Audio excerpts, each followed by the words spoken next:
తీసుకో bye sweets ఒకసారి taste చేయి. అల్హమ్దులిల్లా. ఎందుకు ఈ స్వీట్స్, ఏం విశేషం? విశేషం ఏమీ లేదు, బాగున్నాయా స్వీట్స్? స్వీట్స్కి ఏం మాషాల్లా చాలా బాగున్నాయి. నేను బజార్లో వెళ్తుండగా నా పాత కస్టమర్ ఒకతను నన్ను గుర్తుపట్టి ఎన్ని రోజులైన సార్ మిమ్మల్ని కలిసి అని సంతోషంతో ఈ కానుక ఇచ్చాడు బాయ్. ఓహో అలానా, చాలా మంచిది. ఏంటంట నీ కస్టమర్ ఆనందానికి కారణం? ఓ ఈ విషయం నేను చెప్పనే లేదు కదూ. లేదే, ఏ విషయం? నేను ఇస్లాం ధర్మాన్ని సరిగ్గా అధ్యయనం చేయని, ఇస్లాం ధర్మాన్ని స్వీకరించని సమయం అది. ఆ, అప్పుడు నేను పట్టుకుటి కొరకు హ్యాండ్ రీడింగు, చెయ్యి చూసి జ్యోతిష్యం చెప్పేవాడిని. అప్పుడు నేను అతని చెయ్యి చూసి చెప్పిన జ్యోతిష్యం నిజమైందంట.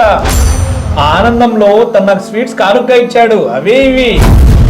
అస్తగ్ఫిరుల్లా.